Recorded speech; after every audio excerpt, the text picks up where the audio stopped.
Zee 24 तास एक पाऊल पुढे। गोव्यामध्ये पार पडत असलेल्या आंतरराष्ट्रीय चित्रपट महोत्सवाचं खास आकर्षण असतं ते म्हणजे फिल्म बाजार।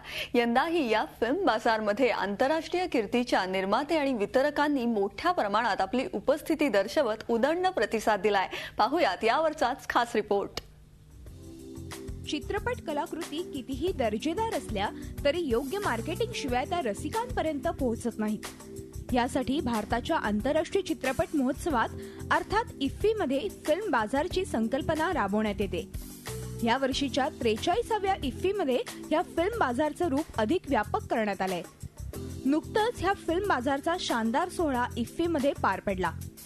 यंदा दिग्गज बॉलिवूड दिग्दर्शकांनी फिल्म बाजारला भेट देत जगभरातल्या निर्मात्यांशी संवाद साधलाय।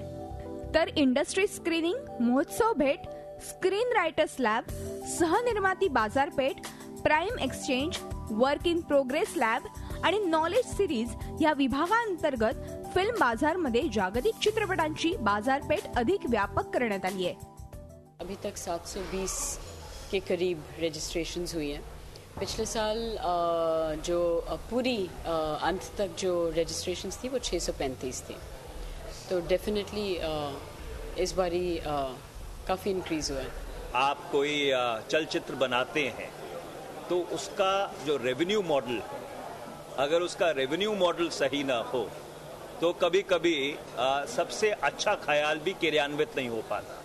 तो जो क्रिएटिव आइडियाज़ हैं, अच्छा सिनेमा है, वो क्रियान्वित हो, लोग उसे देख पाएं, उसका एक रेवेन्यू मॉडल बने, उसके लिए फिल्म बाजार की एक अहम भूमिका है। कान्स, वेनिस, संडास, लोकार्नो सारख्या आंतरराष्ट्रीय चित्रपट महोत्सवाचे प्रतिनिधी या बाजारमधील सहभागी झालेल्या निर्मात्यांशी संवाद साधत आहेत।